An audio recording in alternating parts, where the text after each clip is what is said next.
2024 లేదా 25లో డిగ్రీ లేదా బీటెక్ చదివారా? సాఫ్ట్‌వేర్ జాబ్ కోసం ఎదురు చూస్తున్నారా? అయితే కోడ్ జ్ఞాన్ 100 డేస్ కోర్సులో చేరండి, జాబ్ సాధించండి.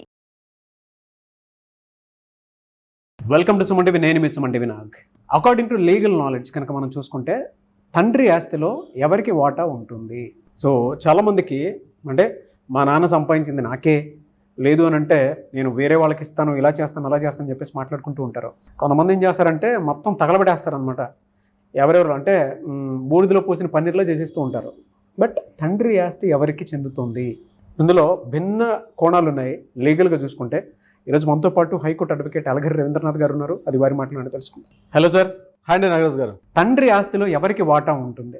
జనరల్గా చెప్పాలంటే ఒక కుటుంబంలో తండ్రి అనేటువంటి ఆ స్తంభం ఏదైతే ఉంటుందో మేజర్ రోల్ ప్లే చేస్తుంది ప్రతి ఒక్కరికి కూడా. అవునండి, అవునండి. అండ్ యజమాని అని అంటే అదేం చిన్న విషయం కాదు కదా సార్. మన పాయింట్లో నుంచి చూసినప్పుడు అది కుటుంబమేమో, బట్ సొసైటీకి అతను ఉండేటువంటి బిహేవియర్ వల్లే అన్ని ఇమేజెస్ పిల్లలకి ఏ విధంగా వెళ్తూ ఉంటాయంటే ఆస్తి పంపకాలు ఏ విధంగా అయితే జరుగుతాయో ఇమేజ్ కూడా ఆ విధంగానే వెళ్తూ ఉంటుంది. అవునండి, అవునండి. సో అలాంటి తండ్రి ఆస్తి ఎవరికి చెందుతుంది జనరల్గా అయితే? తండ్రి ఆస్తి అంటే తండ్రి యొక్క ప్రాపర్టీ, స్థిర చరాస్తులు ఎవరికి చెందుతాయి, ఎలా భాగ పంపకాలు చెందుతాయి అన్న విషయం మీద నేనే దీన్ని 4 పార్ట్స్గా డివైడ్ చేసుకుంటాను నాగరాజ్ గారు. ఇక్కడ తండ్రి యొక్క ప్రాపర్టీ, స్థిర చరాస్తులు 4 విధాలుగా చెప్పినప్పుడు అంటే ఏంటి? ఒకటి, తను వీలునామా రాస్తే ఎలా చెందుతుంది, వీలునామా రాయకుండా చనిపోతే ఎలా చెందుతుంది, అతను చనిపోయిన తర్వాత కుమార్తెలకు కూడా అందులో ఆస్తి యొక్క భాగ పంపకాలు ఎలా ఉంటాయి, ఇది కాకుండా ఆయన బ్రతికి ఉన్న కాలంలో ఆయనని సరిగా చూసుకోకపోతే ఆయన ఉన్నప్పుడే గిఫ్ట్ డెడ్ కానీ ఇతరత్ర కారణాలు ఇచ్చే పిల్లలకి ఆ యొక్క ప్రాపర్టీ ఇచ్చినప్పటికి కూడా అవి ఏ రకంగా మళ్ళీ వెనక్కి తీసుకోవచ్చు. ఇలా ఒక 4 పాయింట్స్ని అంటే 4 డివిజన్స్ తీసుకునే యొక్క విషయం మనం చెప్పుకోవచ్చు. అందులో ఫస్ట్ పాయింట్, తండ్రి వీలునామా రాస్తే ఎలా చెందుతుంది. ఫర్ ఎగ్జాంపుల్, తండ్రి బతుకున్నప్పుడే తన యొక్క ప్రాపర్టీ ఎవరెవరికి ఎంతెంత ఎలా చెందాలి అంటూ ఒక వీలునామా రాశారనుకోండి. అంటే పలానా ప్రాపర్టీ ఇది, పలానా ఇల్లు ఈమె తన కూతురికి ఇస్తుందని చెప్పి అతను పూర్తిగా భాగ పంపకాలు చేసి, 2 కుమారులున్నా, అమ్మాయిలున్నా, కూతుర్లు కొడుకులు ఎవరున్నా, ఒక్కరే ఉన్నా, తన భార్య బతుకున్నా, ఇలా రకరకాల సందర్భాల్లో ఎలా ఉన్నప్పటికీ కూడా వీలునామా అనే ప్రక్రియ ద్వారా కానీ కరెక్ట్గా రాసుకోగలిగితే అందులో ఎలా అయితే వివరించారో దాని తగ్గట్టుగా కూడా, అంటే అతను మరణాంతరం విల్ అంటే ఏంటి? యాక్చువల్లీ వీలునామా అంటారండి. WIL విల్ ఫామ్ ఎప్పుడు వాడతాం? ఫ్యూచర్ టెన్స్లో వాడతాం. దట్స్ కాల్డ్ వీలునామా. చాలా మంది తెలియని విషయం ఏంటంటే విల్ డేడ్ అంటే విల్ అంటే విల్ ఫామ్ అనేది అంటే ఇంగ్లీష్ గ్రామర్లో విల్ ఫామ్ ఎప్పుడు వాడతాం? ఫ్యూచర్ టెన్స్లో వాడతాం. అంటే తన తదనంతరం ఎవరైతే తండ్రి ఇంటి పెద్ద ఇంటి యజమాని ఎవరైతే చనిపోయారో అతని మరణాంతరం ఆ యొక్క ప్రాపర్టీ వీలునామాలు ఎలా రాస్తారో దాని తగ్గట్టుగా చెందే అవకాశం ఉంటుంది వీలునామా ప్రక్రియ ద్వారా. ఇది ఒక సరైన ఒక అనుభవం ఒక న్యాయవాది రాసేటువంటి విధానం వేరే విధానం ఉంటుంది. అదొక పార్ట్.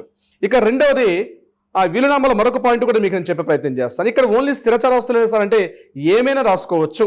అంటే స్థిర చరాస్తులతో పాటు తనకున్నటువంటి ఒక వింటేజ్ కార్లు, అలాగే vintage watches, copy rights acts, ఇట్లా చాలా రాసుకుంటారు దాంట్లో. దానికోసం మనం వీళ్ళతో ఒక ప్రత్యేకంగా మరొక వీడియో కూడా చేద్దాం. ఇది వీలునామా. ఇక రెండో పార్ట్ మనం ఏమనుకున్నాం? తండ్రి వీలునామా రాయకుండా మరణించినట్లయితే ఆ యొక్క ప్రాపర్టీ ఎలా చెందుతుంది. ఇది మనం పాయింట్ నెంబర్ 2గా చెప్పుకున్నాం. తండ్రి వీలునామా రాయకుండా మరణించాలనుకోండి, ఫర్ ఎగ్జాంపుల్ ఇక్కడ ఆ యొక్క పార్ట్ ఏదైతే ఉంటుందో అది క్లాస్ 1 లీగల్ హెయిర్స్ అని మనకు ఉంటుంది. ఇది మరలా 2 రకాలుగా ఉంటుంది. ఒకటి 1956 హిందూ వారసత్వ హక్కు చట్టం అని అది మనకు ఉంటుంది. అదే ముస్లిమ్స్ అయితే వాళ్ళకి షరియత్ యాక్ట్ ఉంటుంది. క్రైస్తవులకైతే 1956 అదే ప్రత్యేక చట్టం అనే చట్టం ఉంటుంది. ఆ చట్టం ద్వారా వాళ్ళకి 3 రకాల వ్యక్తులకు 3 రకాలు విభజించి ఉంటాయి. ఇక్కడ హిందూ విషయం వచ్చినట్టయితే హిందూ అవిభాజ్య ఫ్యామిలీ అంటే హిందూ యొక్క అన్డివైడెడ్ HUF అంటారు. హిందూ అన్డివైడెడ్ ఫ్యామిలీ HUF అని. దానిలో ఎలా చేస్తారు? క్లాస్ 1 లీగల్ హెయిర్స్ అంటారు. క్లాస్ 1 లీగల్ హెయిర్స్ కింద ఎవరు వస్తారు అంటే క్లాస్ 1 లీగల్ కింద ఎవరు వస్తారంటే ముందుగా భార్య, అదేవిధంగా కొడుకు, నెక్స్ట్ కూతురు, తర్వాత వచ్చే పార్ట్ తల్లి. అంటే చనిపోయినటువంటి వ్యక్తికి తల్లి ఉంటే ఆమెను కూడా ఒక పార్ట్ చేస్తారు. ఉన్నటువంటి ప్రాపర్టీ 4 భాగ పంపకాలు చేసుకుంటూ వస్తారు. క్లాస్ 1 లీగల్ హెయిర్స్ ఉంటాయి. ఒకవేళ క్లాస్ 1 లీగల్ హెయిర్స్ లేకపోతే క్లాస్ 2 లీగల్ హెయిర్స్కి వస్తుంది. క్లాస్ 2 లీగల్ హెయిర్స్ లేకపోతే అది ఎలా వస్తుందో అదొక ప్రత్యేక వీడియో చేద్దాం. అదంతా ఒక పెద్ద సబ్జెక్ట్ అది. So anyway class 1 legal hairs ఉంటారు.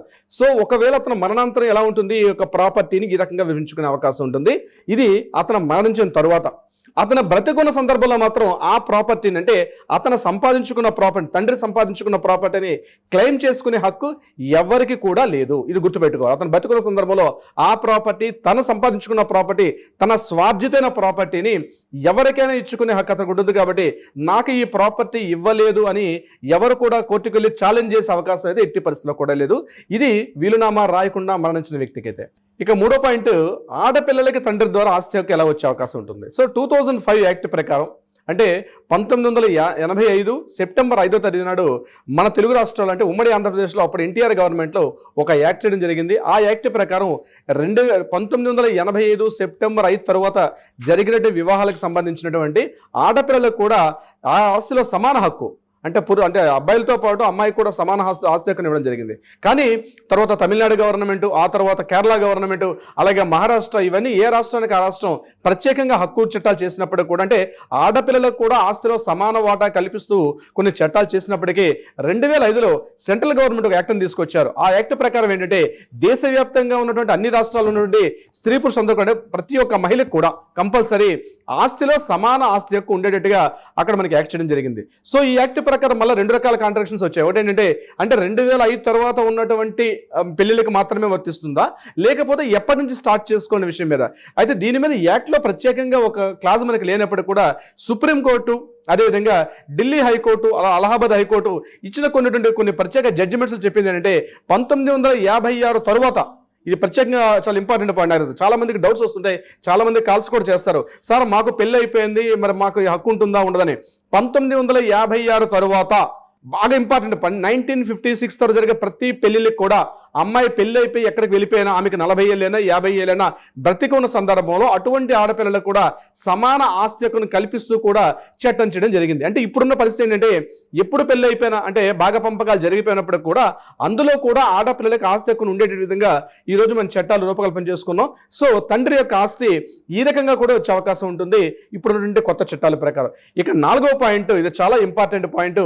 తండ్రి యొక్క ఆస్తి ఉంది, అతను బ్రతికి ఉన్నారు, కానీ తండ్రి కాస్త మంచి చేసుకున్నారు, ఆయన కాస్త ఆలనాపాలన, వృద్ధాప్యంలో ఆయన కాస్త ఆలనాపాలన అన్ని చూసి ఆ తండ్రికి మాత్రం సరైన వైద్య ఆరోగ్య సదుపాయాలు ఏవి కూడా కల్పించకుండా, ఆయన్ని పూర్తిగా చూడకుండా ఆయన్ని కాస్త వృద్ధాశ్రమంలో పడేసి ఇతరత్ర సీనియర్ సిటిజన్ అయిపోయాడు అని ఆస్తిని తీసుకొని పూర్తిగా బయట వృద్ధాశ్రమంలో పడేసిన సందర్భాల్లో as per senior citizen act 2007 ప్రకారం వీళ్ళకి ఏంటంటే, ఒకవేళ పిల్లలకి ఆస్తి హక్కు ఇచ్చినప్పటికి కూడా అది గిఫ్ట్ డీడ్ కావచ్చు, ఇతరత్ర ఏ మార్గాల ద్వారా పిల్లలకి ఆస్తి హక్కుని ఆ తండ్రి వివరించి ఇచ్చినప్పుడు కూడా అందులో ప్రత్యేకమైన క్లాస్ పెట్టుకోగలిగితే, అంటే ఎనీ టైం నా పిల్లలు సరిగ్గా చూసుకోకపోతే ఆ ప్రాపర్టీని మరలా వెనక్కి తీసుకుంటాను అని కానీ మెన్షన్ చేసుకోగలిగితే, ఒకవేళ ఇచ్చిన తర్వాత కూడా ప్రత్యేకంగా ఉన్నటువంటి మనకి ఈరోజు ఉన్నటువంటి మన రాష్ట్రంలో, తెలుగు రాష్ట్రాల్లో, ఆంధ్రప్రదేశ్ కావచ్చు, అదేవిధంగా మన తెలంగాణ రాష్ట్రంలో కావచ్చు, ఇక్కడ ఆర్డీఓకి ప్రత్యేక విశేష అధికారులు ఇచ్చారు. ఆర్డీఓని సంప్రదించి సీనియర్ సిటిజన్ యాక్ట్ ద్వారా మరలా ఆ ప్రాపర్టీని వెనక్కి తెచ్చుకునే అధికారం కూడా ఉంటుంది. ఇది ఒక 4వ పాయింట్ మనం చెప్పడం జరిగింది. అంటే ప్రాపర్టీని, స్థిర చరాస్తులకు సంబంధించి బంగారం కావచ్చు, వెండి కావచ్చు, అదేవిధంగా మూవబుల్ ఇమ్మూవబుల్ ప్రాపర్టీస్ ఏవైనా సరే ఒకసారి పిల్లలకు అందజేసిన తర్వాత, ముఖ్యంగా తండ్రి నుంచి వచ్చిన వారసత్వం ఇన్ని రకాలుగా విభజించే అవకాశం కూడా ఉంటుంది. ఒక్కొక్క కేసుకి ఒక్కొక్క రకంగా ఉండే అవకాశం ఉంటుంది. కానీ చట్టం మాత్రం ప్రతి సందర్భంలో క్లియర్గా చెప్తుంది, అబ్బాయిలతో పాటు అమ్మాయిలకు కూడా సమాన ఆస్తి హక్కుని చట్టం చేశారు. కానీ ఆ తండ్రి నుంచి ఆ ప్రాపర్టీ అతని యొక్క స్వార్జితమైన ప్రాపర్టీ అయితే మాత్రం ఎట్టి పరిస్థితుల్లో కూడా పిల్లలు దాని మీద ఛాలెంజ్ చేసే అవకాశం. అందుకని ప్రతి ఒక్కసారి మనం చెప్తాం, తండ్రి బతుకున్న కారణంలో తను ఎంతో కష్టపడి రాత్రి పగలు కష్టపడి ఎన్నో సాక్రిఫైస్ చేసి ఒక ప్రాపర్టీని ఎట్లయితే తను కూడబెట్టుకుంటారో, అదేవిధంగా తన తదనంతరం కూడా ఆ ప్రాపర్టీని క్లియర్గా విభజించాలంటే వీలునామా ప్రక్రియ రాసుకోమని చెప్పి కూడా అనేక సందర్భాలు మనం చెప్పుకోవడం జరిగింది. నాగరాజ్ గారు, ఎలా సార్, అంటే దీనివల్ల చాలామంది, అంటే వీడియో చూసిన తర్వాత అయినా సరే అన్డివైడెడ్ ఫ్యామిలీస్ కొన్ని ఉంటాయి జనరల్గా, అంటే ఎవరికి చెందుతుంది ఏంటి, అవిభాజ్య హిందూ కుటుంబాలు. సో దాన్ని ఎలా క్లియర్ చేసుకోవాలి అనుకున్నటువంటి దాని నుంచి కూడా అడిగేటువంటి చాలా మంది ఉంటారు. మిమ్మల్ని అప్రోచ్ అవ్వాలంటే ప్రాసెస్ ఏంటి? తప్పనిసరిగా నాగరాజ్ గారు కింద స్క్రోల్ అవుతున్న నెంబర్ని కాంటాక్ట్ చేయగలిగితే మన లీగల్ టీం వాళ్ళకి అప్రోచ్ అవుతారు. క్లియర్గా సలహా సంప్రదింపులు కూడా చేసే ప్రయత్నం చేస్తారు. అదే కాకుండా ఏదైనా న్యాయపరంగా ఏదైనా వివాదాలు కూడా కోర్టులో ఉంటే కూడా వాటికి కూడా ఒక పరిష్కార మార్గం చూపే విధంగా ప్రయత్నం చేస్తారు సార్ నాగరాజ్ గారు.